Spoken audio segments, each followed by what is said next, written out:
तो जिस सोसाइटी में शेफाली रहती थी उस सोसाइटी के वॉचमैन से बात की है हमारी संवाददाता सुजाता ने। उन्होंने क्या बताया आप सुनिए। कल आप 8 बजे यहाँ पे थे, फिर 8 बजे के बाद गाड़ी निकली यहाँ से? गाड़ी तो निकली है। हाँ। लगभग 10 सवा 10 बजे। जैसे गाड़ी आई मैं गेट खोल दिया। गेट गाड़ी के अंदर क्या था नहीं था वो भी नहीं मैं देख पाया। अब नहीं देख पाया। गाड़ी स्पीड में गई चली गई। शेफाली उतरती थी नीचे? परसों देखा था मैं शेफाली को। हाँ परसों देखा था। दोनों थे, मियाँ बीवी दोनों थे, कुत्ता लेकर के उतरे थे। और जब ये निकले यहाँ से सवा 10 बजे उसके बाद कोई आया? कोई अंदर उनके दोस्त यार कुछ आके पूछ रहे थे? 1 बजे में कोई आया था उधर से। हाँ। वो भी बुलेट से। बोले थे कि ये इसको जानते हो? तो मैं बोला हाँ इसको तो मैं जानता हूँ। बोला डेट कर गया। तो मुझे मालूम चला कि वो डेट कर गया। तो मुझे तो कोई कन्फर्म नहीं है किसी, मतलब यहाँ से मुझे कहीं जाना ही नहीं होता है।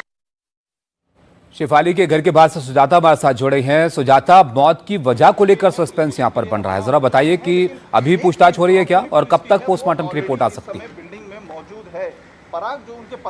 ताबिश, देखिए अब तक जो फोरेंसिक की टीम बीती रात 1:30 बजे से यहाँ पर जांच कर रही थी वो थोड़े ही समय पहले यहाँ से निकली है और साथ ही मुंबई पुलिस की टीम जो यहाँ पर मौजूद थी वो भी उनके साथ निकल चुकी है। जो 2 फोरेंसिक मोबाइल यूनिट की टीम जो है यहाँ पर मौजूद थी उसमें से एक कुछ समय पहले निकल चुकी थी और लगभग 10 मिनट पहले जो है यहाँ पर दूसरी टीम भी निकल चुकी है। इसी के साथ मुंबई पुलिस के जो 2 अधिकारी थे वो यहाँ पर मौजूद थे और साथ ही सोसाइटी के एंट्रेंस गेट पे जिस विंग में वो रहती थी उस विंग के एंट्रेंस गेट पर जो है एक रजिस्टर रखा जाता है। उस रजिस्टर में तमाम वो रिकॉर्ड्स रखे जाते हैं जिससे जो कोई भी सोसाइटी के अंदर आ जा रहा है उसके वहाँ पर डिटेल्स जो है वो मेंशन किए जाते हैं। तो मुंबई पुलिस के जो अधिकारी थे उन्होंने उस डायरी के उस रजिस्टर के फोटोज लिए ताकि पता लगाया जा सके कि बीती रात जो घटना हुई उस दरमियान आखिर इस विंग में कौन था वो जो उनके फ्लैट को मेंशन करके वहाँ पर पहुंचा था, ताकि उससे भी जो है पुलिस को कुछ सुराग हाथ लगे। लेकिन फिलहाल जो पूरा संशय है वो सिर्फ पोस्टमार्टम की रिपोर्ट ना आने तक है। एक बार पोस्टमार्टम की रिपोर्ट आ जाए तो उसके बाद जो है मामले में थोड़ी सी क्लैरिटी मिलेगी। जब शेफाली की मौत हुई क्या कुछ और जानकारी मिल पाई है? क्या वो उस वक्त घर में अकेली थी या उनके साथ कोई और भी मौजूद था?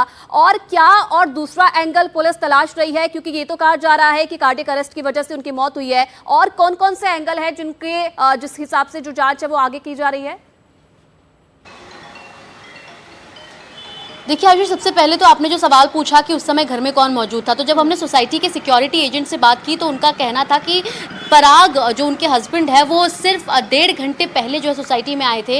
लगभग 9 के दरमियान वो सोसाइटी में अंदर आए अपने बाइक के साथ और 10:30 बजे के आसपास जो है शेफाली को अस्पताल ले जाना पड़ा। तो उस 1.5 घंटे में ये बात स्पष्ट हो गई कि पराग जो है उसके पहले घर में मौजूद नहीं थे। जब उन्हें अस्पताल ले जाया गया तो उस समय पराग, शेफाली की माँ और शेफाली खुद गाड़ी में मौजूद थे। तो यानी कि शेफाली अपने घर पर अपनी माँ के साथ रह रही थी जब ये पूरी घटना हुई। तो ऐसे में ये जो है एक पुलिस के लिए बड़ी बात है जानने के लिए क्या कि घर में कौन कौन मौजूद था।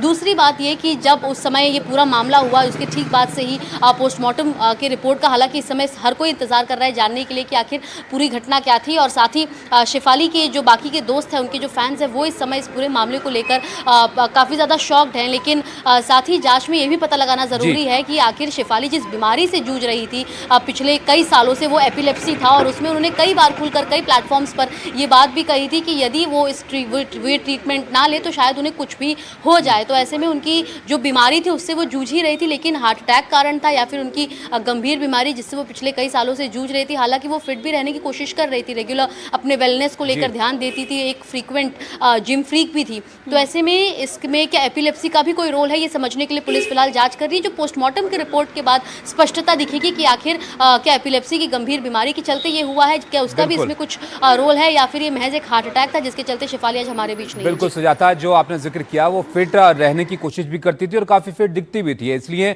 ये और ज्यादा बड़ा सवाल हो जाता है कि ऐसी हालत में कैसे हार्ट अटैक किसी को आ सकता है। बहरहाल पोस्टमार्टम की रिपोर्ट आएगी तो और चीजें यहाँ पर स्पष्ट हो जाएंगी। बहुत शुक्रिया आपका सुजाता इस सब जानकारी को अब तक